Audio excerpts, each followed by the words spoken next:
नमस्कार दोस्तों, स्वागत है आप सभी का। आइए आज हम 6 चैप्टर को पढ़ते हैं। इस चैप्टर में हम लोग उष्णकटिबंधीय एवं उपोष्ण प्रदेश के बारे में पढ़ेंगे और उसके भूगोल को समझेंगे और साथ ही साथ हम वहाँ के लोगों के रहन सहन, जलवायु तथा खान पान को भी समझने की कोशिश करेंगे, है ना। तो आइए हम 6वें चैप्टर की शुरुआत करते हैं। रेणुका बहुत उत्साहित थी। उसके चाचा श्रीकांत लगभग 4 महीने के बाद आज घर में थे। वह एक वन्यजीव फोटोग्राफर थे तथा बहुत यात्रा करते थे। बहुत छोटी उम्र से ही रेणुका की रुचि वन्यजीव एवं वनों में थी। जब उसके चाचा ने प्रकृति संबंधी पुस्तकों से उसका परिचय कराया, दूरस्थ भूस्थल एवं वहां रहने वाले लोगों की तस्वीरें उसे हमेशा आकर्षित करती थी। तो ये सारी बातें थी चैप्टर के स्टार्टिंग में। आइए हम लोग जो इस चैप्टर की महत्वपूर्ण पॉइंट्स हैं या जो भी महत्वपूर्ण तथ्य है उसको पढ़ते हैं, ठीक है। आइए हम अपने चैप्टर की शुरुआत करते हैं। अमेजन बेसिन में जीवन, है ना। तो इसको हम लोग पढ़ते हैं, समझते हैं। अमेजन बेसिन के विषय में जानने के लिए हमें मानचित्र देखना होगा। यहाँ पे देखिए मानचित्र दिया गया है, तो इसको हम लोग बाद में देख लेंगे। ध्यान दें कि उष्णकटिबंधीय प्रदेश कर्क रेखा तथा मकर रेखा के मध्य स्थित हैं। भूमध्य रेखा के 10 डिग्री उत्तर से 10 डिग्री दक्षिण के मध्य भाग को भूमध्य रेखीय प्रदेश कहते हैं। अमेजन नदी इसी प्रदेश से होकर बहती है। ध्यान दें कि यह पश्चिम में पर्वतों से निकलकर पूर्व में अंध महासागर में कैसे पहुंचती है। जिस स्थान पर कोई नदी किसी अन्य जल राशि से मिलती है उसे नदी का मुहाना कहते हैं। अमेजन नदी में बहुत सारी सहायक नदियां मिलकर अमेजन बेसिन का निर्माण करती हैं। यह नदी बेसिन ब्राजील के भागों, पेरू के कुछ भागों, बोलीविया, इक्वाडोर, कोलंबिया तथा वेनेजुएला के छोटे भाग से प्रवाहित होती हैं, है ना। तो इस सबको हम लोग मानचित्र में भी देखेंगे। यहाँ पे देखिए कुछ जानकारी दिया हुआ है, इसको भी हम लोग पढ़ लेते हैं। जब स्पेन के अन्वेषकों ने इन नदी की खोज की तब सिर पर सुरक्षा कवच यानी हेड गियर एवं घास के स्कर्ट पहने कुछ स्थानीय आदिवासियों ने उन पर आक्रमण किया। इन आक्रमणकारियों ने उन्हें प्राचीन रोमन साम्राज्य के एमेजोन्स नामक महिला योद्धाओं के आक्रामक समूह की याद दिला दी।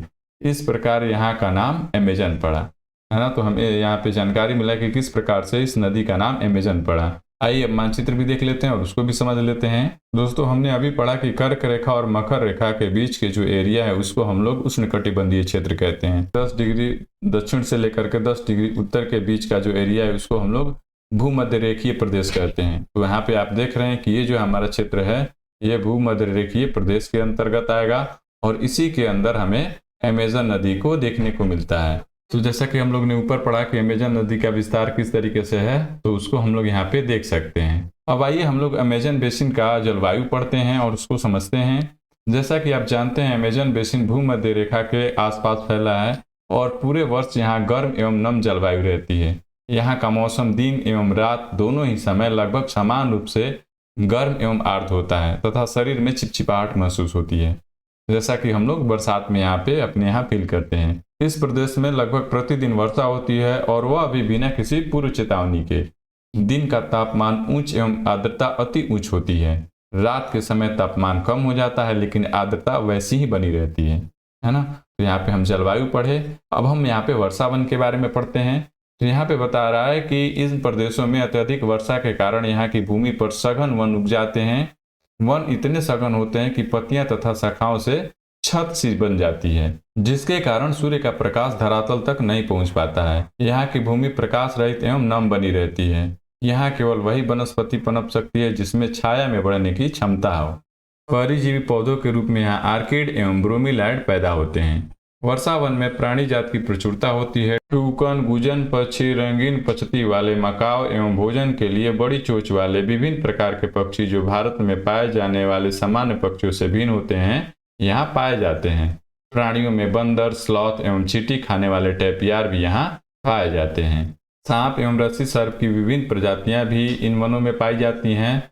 मगर, सांप, अजगर तथा एनाकोंडा एवं बोआ कुछ ऐसी ही प्रजातियां हैं। इनके अतिरिक्त हजारों कीड़े मकोड़े भी इस बेसिन में निवास करते हैं। मांस खाने वाली पिरहन्ना, मत्स्य समेत मछलियों की विभिन्न प्रजातियां भी अमेजन नदी में पाई जाती हैं। इस प्रकार जीवों की विविधता की दृष्टि से यह बेसिन असाधारण रूप से समृद्ध है ना। तो यहाँ पे हमने अमेजन बेसिन के बारे में पढ़ा, वहाँ पे किन किन प्रकार की प्रजातियां पाई जाती है उसको भी हमने यहाँ पे देखा।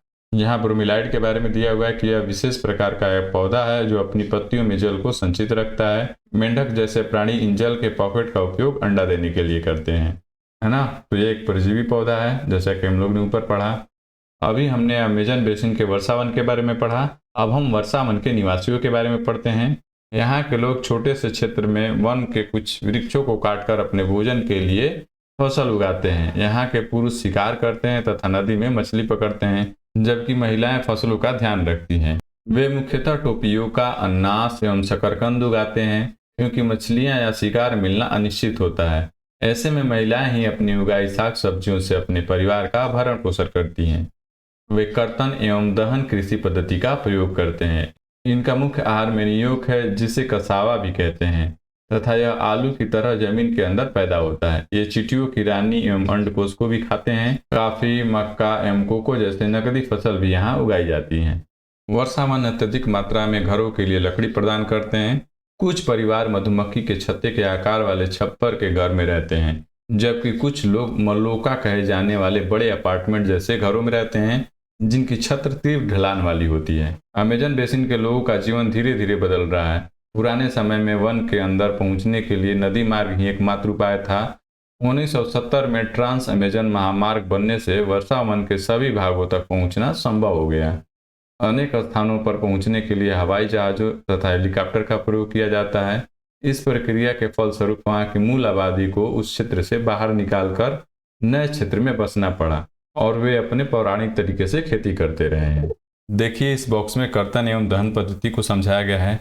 जैसा कि अभी हम लोग ने यहाँ पे पढ़ा कि जो वर्षावन के जो निवासी थे वो इसी पद्धति का उपयोग करते थे खेती के लिए।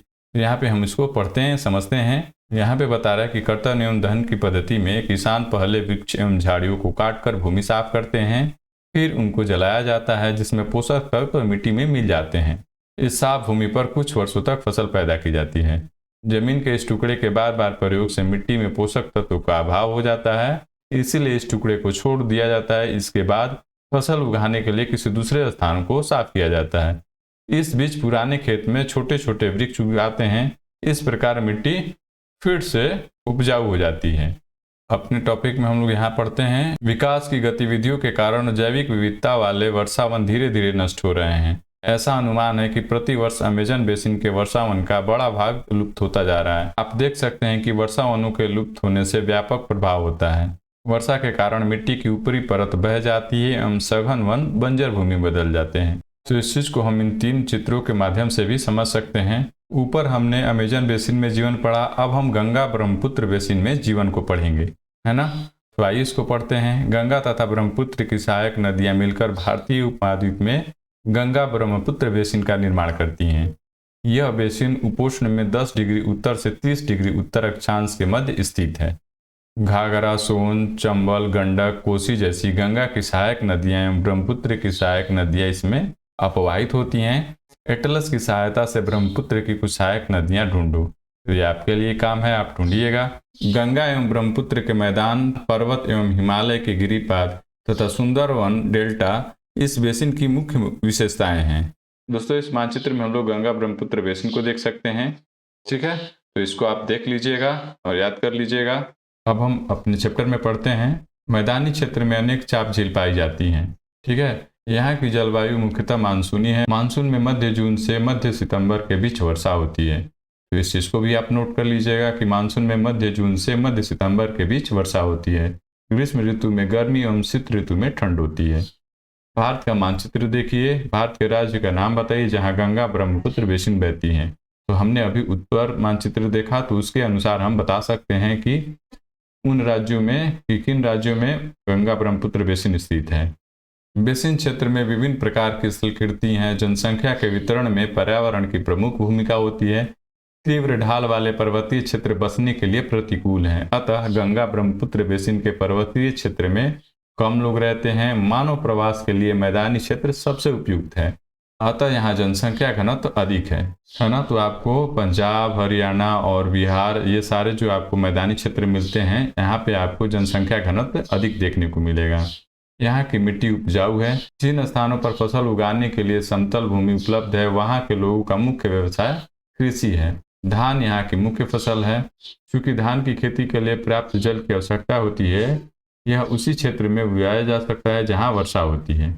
देखिए, यहाँ पे जनसंख्या घनत्व को समझाया गया है। जनसंख्या घनत्व का अर्थ है 1 वर्ग किलोमीटर के क्षेत्र में रहने वाले लोगों की संख्या। उदाहरण के लिए यहाँ पे आप देख सकते हैं उत्तराखंड का जनसंख्या घनत्व 189 है, जबकि पश्चिम बंगाल का 1029 तथा बिहार का 1102 है। यहाँ उगाई जाने वाली अन्य फसलें गेहूं, मक्का, ज्वार एवं चना एवं बाजरा है। गन्ना एवं जूट जैसी नगदी फसलें भी उगाई जाती हैं। मैदान के कुछ क्षेत्र में केले के बागान भी देखे जाते हैं। पश्चिम बंगाल एवं असम में चाय के बागान देखने को मिलते हैं। बिहार एवं असम के कुछ भागों में सिल्क के कीड़ों का संवर्धन कर सिल्क का उत्पादन किया जाता है। मंद ढलान वाले पर्वतों एवं पहाड़ियों पर वेदिकाओं में फसलें उगाई जाती हैं। और बता रहा है इसमें कि विभिन्न भू आकृतियों के अनुसार वनस्पति में भी विभिन्नताएं पाई जाती हैं।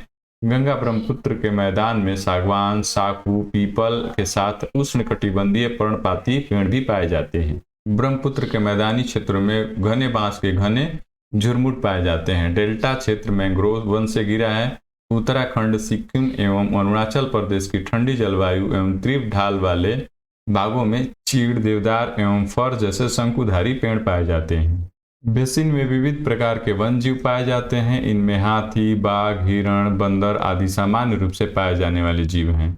एक सींग वाले गैंडा ब्रह्मपुत्र के मैदान में पाया जाता है। डेल्टा क्षेत्र में बंगाल टाइगर एवं मगर पाए जाते हैं। नदी के साफ जल, झील एवं बंगाल की खाड़ी में प्रचुर मात्रा में जलीय जीव पाए जाते हैं। रोहू, कातला एवं हिल्सा मछलियों की सबसे लोकप्रिय प्रजातियां हैं। मछली एवं चावल इस क्षेत्र में रहने वाले लोगों का मुख्य आहार है। देखिए यहाँ पे बता रहा है कि वेदिकाओं का निर्माण खड़ी ढलानों पर समतल सतह बनाकर कृषि करने के लिए होता है।